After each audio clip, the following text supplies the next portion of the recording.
Hey y'all, it's Laura and welcome back to another Cocoa Vanilla Studio Design Team layout. This one features a large photo, a 5x7 photo of my youngest child, Sophia, and the beautiful Cocoa Vanilla Joyful collection.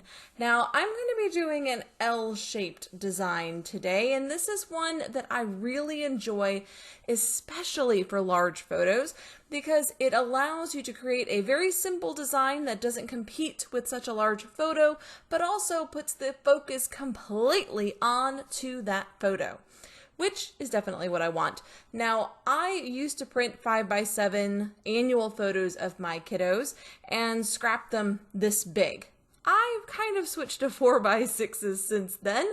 However, I still have this one in my stash and decided to go ahead and scrap it. It is from Christmas in 2019, I believe, and I have this beautiful stripe. So I'm going to do a little bit of stripe action going vertically and horizontally, and then a little bit of the pink as well. And then we are going to bring in the most delicious florals I have ever seen in a Christmas collection. Now, I was very excited to see that Zoe included several fully read papers, or papers that read as fully read in this collection, because I happen to love the color red and my kids wear it often. And so seeing this beautiful red paper in the A5 paper stack excited me immediately, and I had to use it right away. So I am going to go ahead and set up my L-shaped design by doing a full vertical on the left side of the page, and then I will do a full horizontal strip going across the bottom, and then I will wedge my photo into the apex, or where those two strips meet. This is a very traditional L-shaped style, and it's one that I find to be very much a go-to for me. I really enjoy this one. It's very quick and easy. I think this layout only took me about 40 minutes because I already fussy cut an entire page of florals to use on this layout. And I didn't use the entire page's worth of florals, but I did do all of the fussy cutting ahead of time, and obviously that would have added quite a bit more time to the layout had I stopped to do it while creating it. This is why I prepare my collections when I get them. I go ahead and fussy cut a whole page of florals in both sizes so that I have an array of florals to pick from when I sit down to scrap. I'm not busy fussy cutting when I'm in the mood to scrap. So as you can see, I'm just going to squeeze this little red paper right into the apex of those two lines and mat my photo with it. This is going to help make my photo the star on the layout that it already is, but give it just that little bit more oomph, a little bit more bright pop right behind it. And personally, I love this color of red. It's kind of a cherry red. I really like it. And it was perfect for this photo because my daughter is standing in front of a bunch of stockings that were bright red. And so this kind of helps bring some of that bright red from the background a little bit forward. And I really, really like that inclusion of the bright red. Am I obsessing about the bright red? Yes, I'm obsessing, but I love it. I'm a huge fan of the color red personally, and seeing it in a Christmas collection so boldly included made me unbelievably happy. Now, this photo is, like I said, an annual photo that we take of the kids, and I normally do it in November, but apparently in this year I had made it all the way to Christmas and still hadn't taken them, so I decided to go ahead and do Christmas photos instead, which is fine. One of the things though that really stuck out to me with this one is how big her eyes look in this photo, and I absolutely love that. I love that this photo kind of showcases her big brown eyes because it's one of my favorite things that my kids have inherited from my husband. I do adore his brown eyes, and so seeing my kiddos with big brown eyes, so sweet. It's just so sweet. And so I love it. Now I'm going to start by adding one of these kind of oval frames here at the bottom. And what's this going to do? This is going to create a background for my large cluster of florals at the apex. I'm going to cover up where those two sets of strips meet with a large floral, but I wanted a base for it to sit on that will sit out. You kind of be able to see it peeking out from under the floral, but it also helps to kind of cover up some of that cross between the two sets of lines as well. So it's just camouflaging it a little bit. And here is that glorious giant floral. I have cut out this cluster and left it pretty much intact. So I'm going to go ahead and put that right here with another floral right behind it, again to help camouflage the apex of those two lines. And then I'm going to mostly be bringing in florals that have a sharp edge. So these are florals that went off the page. When I'm fussy cutting, I cut all the florals.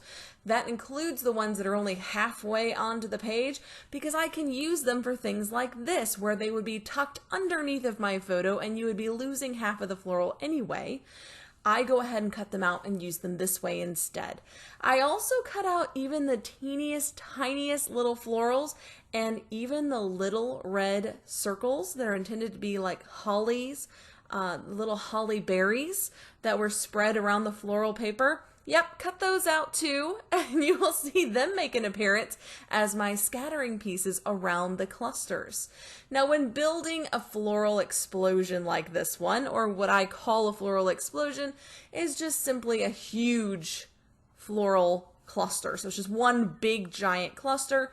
I call it a floral explosion. I go ahead and start with the largest florals first and line those up, and then fill in the gaps with the medium and then the smaller florals.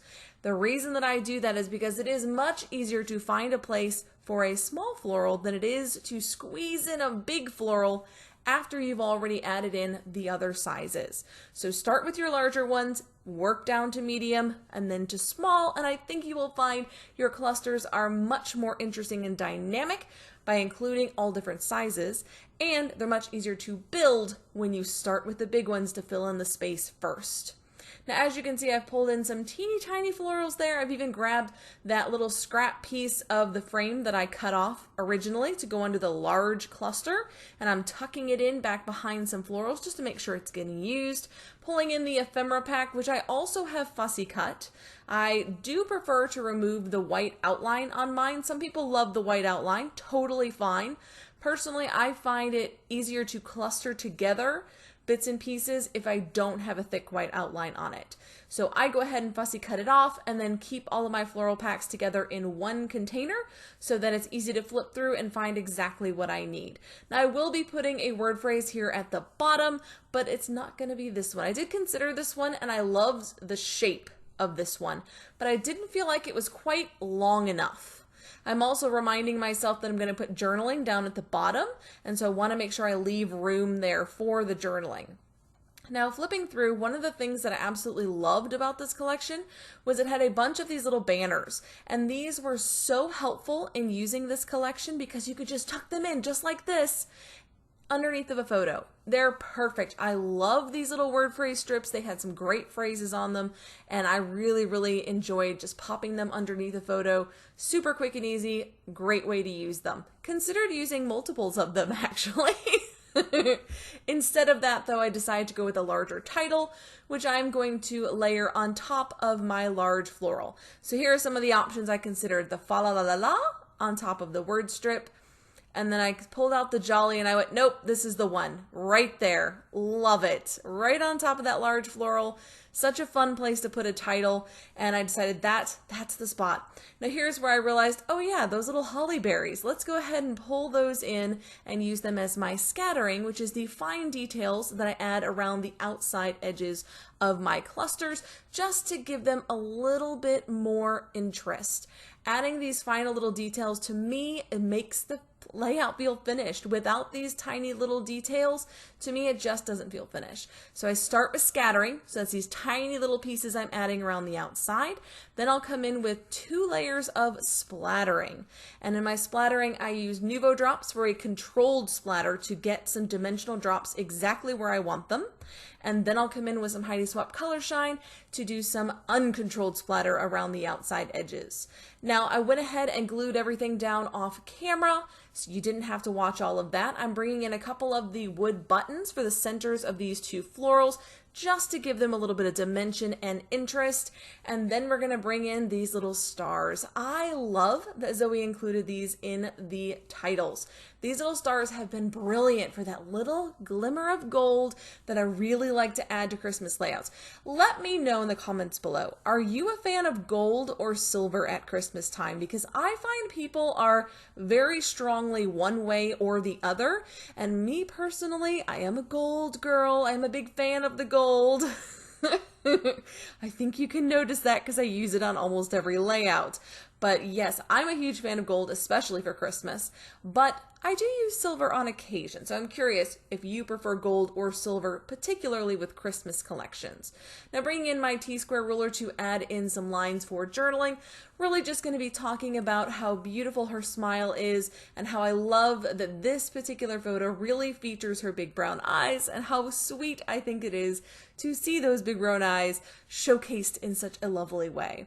Here is my controlled splatter followed by the Heidi Swapp color shine, of course, and be sure to check out the Cocoa Vanilla blog to see some close-up shots of this layout, as well as a brief description of how it came together and a couple of tips and tricks for creating a giant cluster of florals just like this one at cocovanilla.com.au. You will also find a ton of inspiration from the rest of the design team using the new Joyful collection as well as the older collections as well, because we do like to dip into our stash and pulled out those older collections for a little bit of inspiration.